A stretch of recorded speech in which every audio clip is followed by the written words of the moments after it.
Each year, thousands of young men in Nepal apply to join the Brigade of Gorkhas in the British Army. It's the opportunity of a lifetime, offering a salary and experiences few could ever imagine finding at home. But getting in isn't easy. The process starts back home, and to find out what they have to go through, BFBS travelled to Western Nepal to see how the selection process works. Candidates first go through a regional selection process, and in November each year, the top 400 are called to Pokhara. There are only 126 places available, and it's down to the recruiting teams to make sure they select the best. Their tests are unique, their standards are high, but that doesn't put people off. Every day, before the sun is even up, potential recruits arrive at the gates of camp. They know the next few days could change their lives forever. Average salaries in Nepal are low. These days, most of the younger aspiring workforce head to the Middle East, but those that join the British Army know they'll earn far more, and they're desperate to succeed. Is this your first attempt? Second attempt. How much training have you been putting in to kind of do this? I've been doing probably about 6 months, I would say. Last year I did about 3 months, and today, this year, total of 6 months. I'm feeling quite excited. So it's you can say, my dream also to join the British Army, and indirectly I will be serving my own country also. The Brigade of Gorkhas is a unique part of the British Army dating back to 1815. Its soldiers are respected around the world and praised for their bravery and years of distinguished service. But the numbers joining haven't always stayed the same. 10 years ago, there were 7,000 applicants. Today, the figure is just over 3,000. But the number of recruits taken on has also dropped from 230 in 2009 to 178, and today just 126, the lowest number since the early 90s. Looking at the moment, the boys who are there serving currently, they are overstrength, I think, and on top of that, there is a redundancy going on in whole British Army. So they are trying to deduct the people, and I believe they will come back to this normal figure by 2015. Despite the odds and the range of educational and physical tests ahead of them, today candidates are arriving better prepared than ever before. These are some of the final 400 applicants, and competition at this stage is fierce. Now, throughout Nepal, there are many external training academies which charge applicants for help with the selection process. But it's not cheap, and there's no guarantee of success. But this is a life-changing opportunity, so many will do anything, even if it comes at a price. The MOD has nothing to do with the academies, but nearly every potential recruit here has been to one. They each have 4 chances to apply for the Brigade of Gorkhas between the ages of 17.5 and 21. But forged documents are a huge problem. Many try to change details to get an extra chance, and checks are carried out carefully. Half will be selected from the west of Nepal and half from the east. It's the job of a team of ex-servicemen called Galawalas to spread recruitment information to the wider community. Some of guys from the town, some from direct from hillside, but I saw a couple of guys. They're trying for 2 or 3 years, but somebody got success in the first year, somebody in second year, somebody not in even the 3 years time. All potential recruits go through medical assessments, checking everything from heart rates to hearing.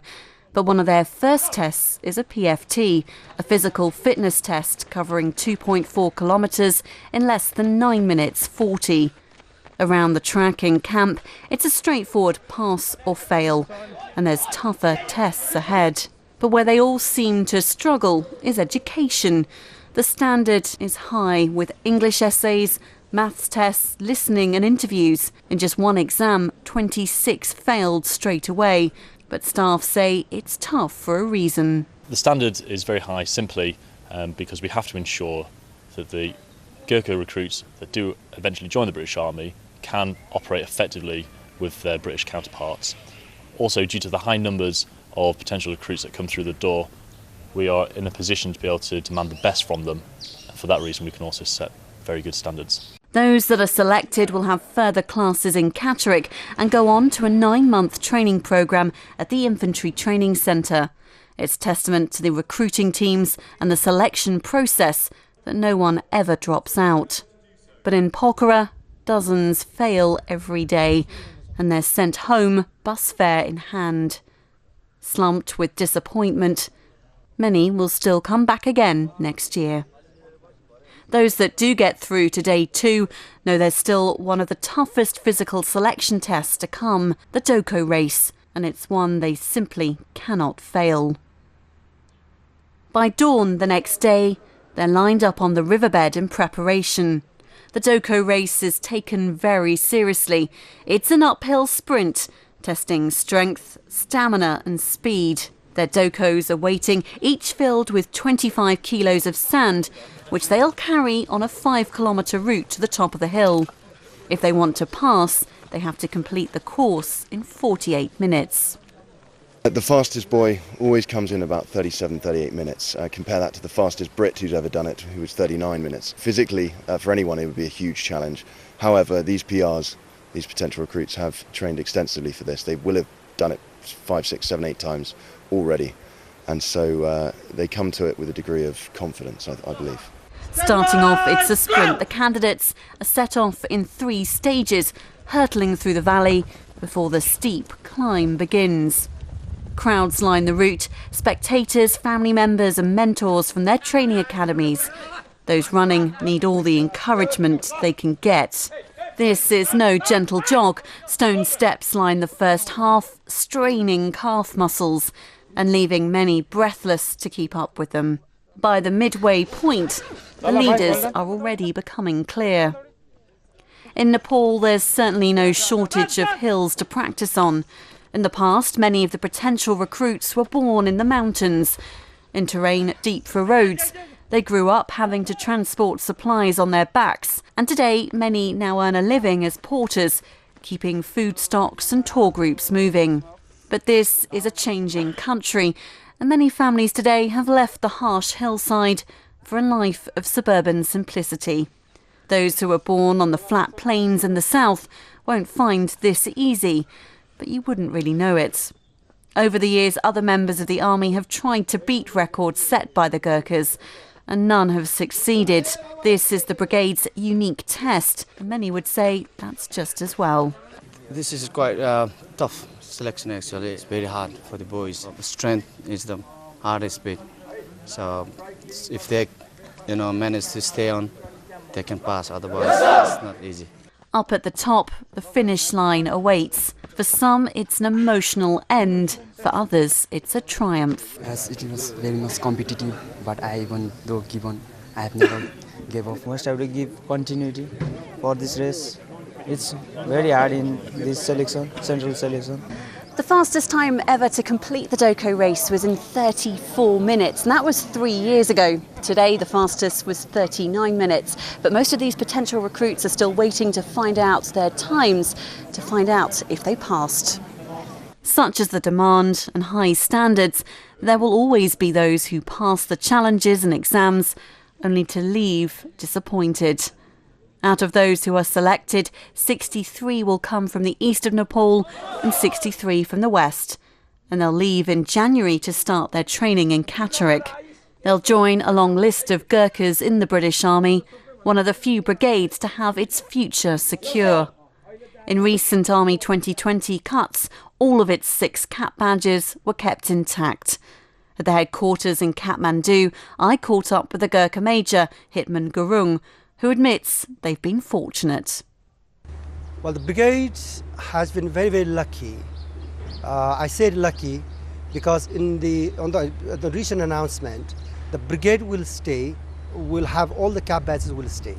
That is a fantastic news. Surely the number may go slightly, but I don't think it will have a huge impact to the Brigade Gorkhas. Must have been quite a relief for everyone here, I think. Absolutely, it's a fantastic news for Brigade Gorkhas. And the fact that is, all the camp batch is going to return is hopefully one day we will pick up again and we'll grow up. How's the brigade perceived in Nepal? How would you say that the brigade is still viewed in today's times? There are few things that Nepal is known: Mount Everest, the birthplace of Buddha, and the birthplace or where the Gorkha originated. So they take very pride. It is one of the things that we take huge pride to be a Gorkha and to be associated with the British Crown.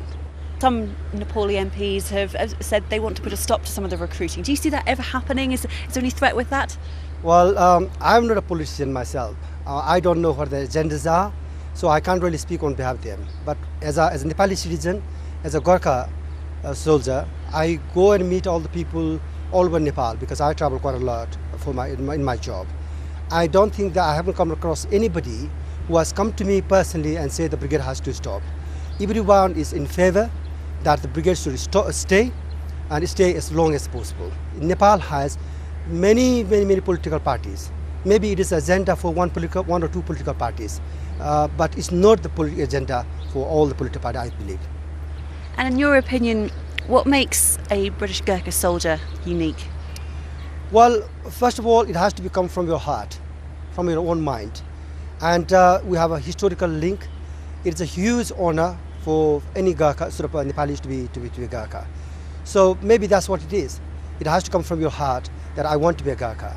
Maybe that's the key. There are certainly many here giving it all they've got. If they succeed, their lives will never be quite the same again. They'll leave these mountains behind for a new military life 4,000 miles away, where a new adventure and a new career lies in wait. Gurkhas won the right to settle in the UK in 2009. The campaign, led by actress Joanna Lumley, opened the doors, allowing veterans with at least 4 years' service the rights they've been waiting for. Since then, thousands have made the move to Britain, bringing their wives and young children with them, and applications are still coming in. The Gorkha Settlement Office in Kathmandu offers advice to anyone considering the move. But Ipasad Gurung came here with his wife to start the application process. My younger brother is already living in the UK. He's in Aldershot, and I want to go and live with him there. The centre opened 6 months after resettlement rights were granted. In the past, some companies tried to make money from the process, charging fake fees for applications. But here they wanted to dispel rumours and make the process easy. They advise each couple to have at least £5,000 to pay for flights, visas and their first 3 months' rent. We provide them the factual information to them so that they could make an informed choice. We advise them what sort of documents they need to take along with them, so it's also important. Everyone who applies has to have the right documents. The Records Office in Pokhara stores 38,000 files of servicemen dating between 1947 and 2008. Here they check the paperwork and make sure they're eligible. More than 33,000 people have come to the Kathmandu office since it opened. The initial flurry of applications may have tailed off, but they're still very busy. Over the last 3 years, demand for resettlement has been steady. On average, every month, 800 people visit these offices to make inquiries. Each month, 150 applications are received and around 80 visas approved. And it's veterans in their 60s that are most likely to make the move. Most are attracted by the UK's standard of living, our healthcare system, state benefits or pensions. For others, it's the chance to earn money. But while the move can be great for some, others have struggled, finding themselves stuck in bedsits, unprepared for the language barrier and the cost of living.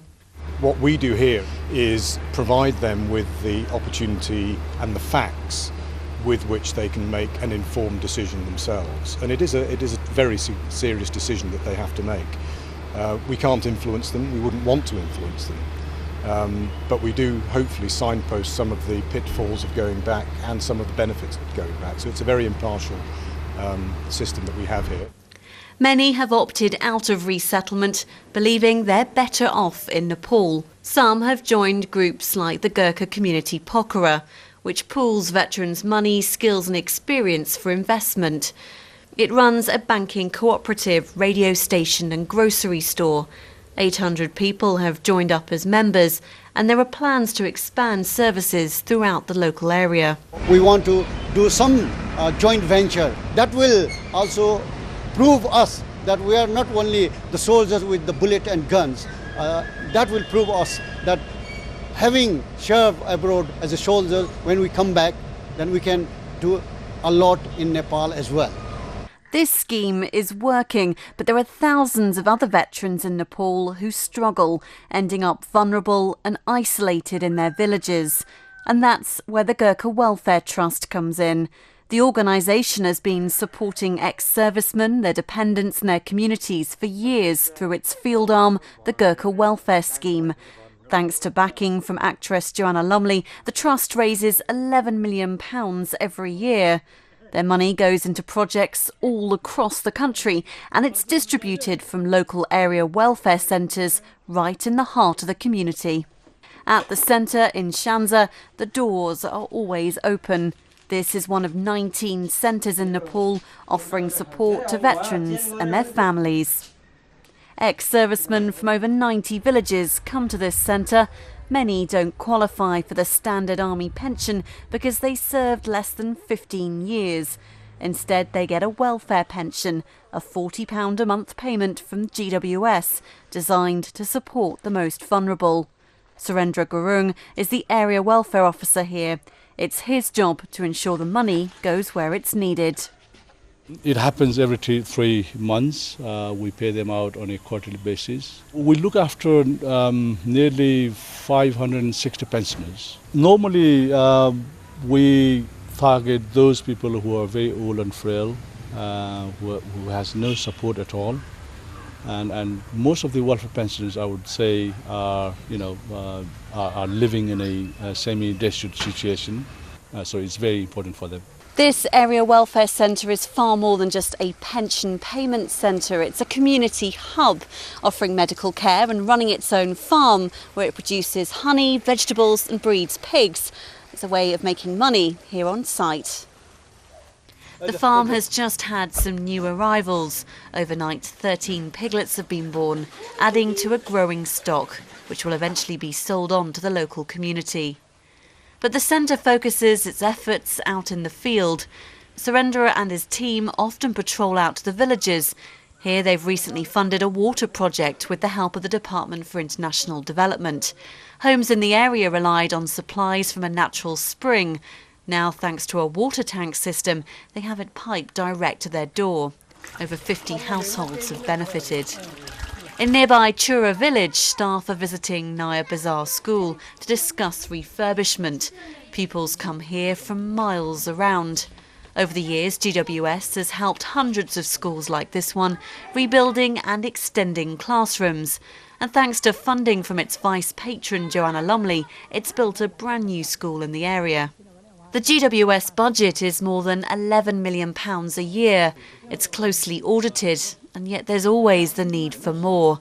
With political uncertainty in Nepal, no welfare system in place and a lack of local governance, the Trust says there's always demand. We mainly focus our activities around where our traditional recruiting areas have been. Unlike in the UK where people have the benefit of the state benefits and all, there's nothing really in Nepal.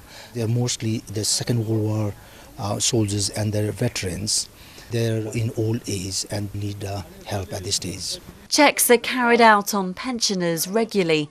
Tulkumari Khatri is 84 and a widow. Her husband served for 10 years with the Brigade of Gurkhas, and she collects a pension every 3 months.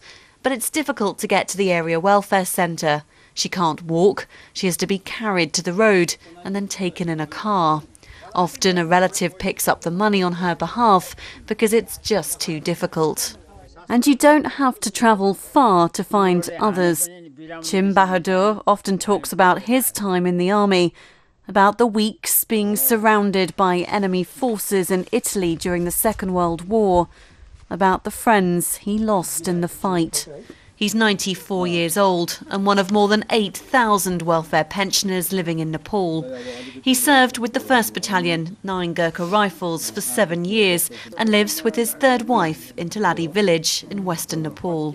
He's frail and vulnerable, his house doesn't have any electricity and he's too weak to work on his farm or to make it down the steep hills in his village. He relies on his welfare pension, a £40 a month payment from the Gorkha welfare scheme, and says without it he wouldn't survive. My welfare pension is vital. Like everyone, I could do with more.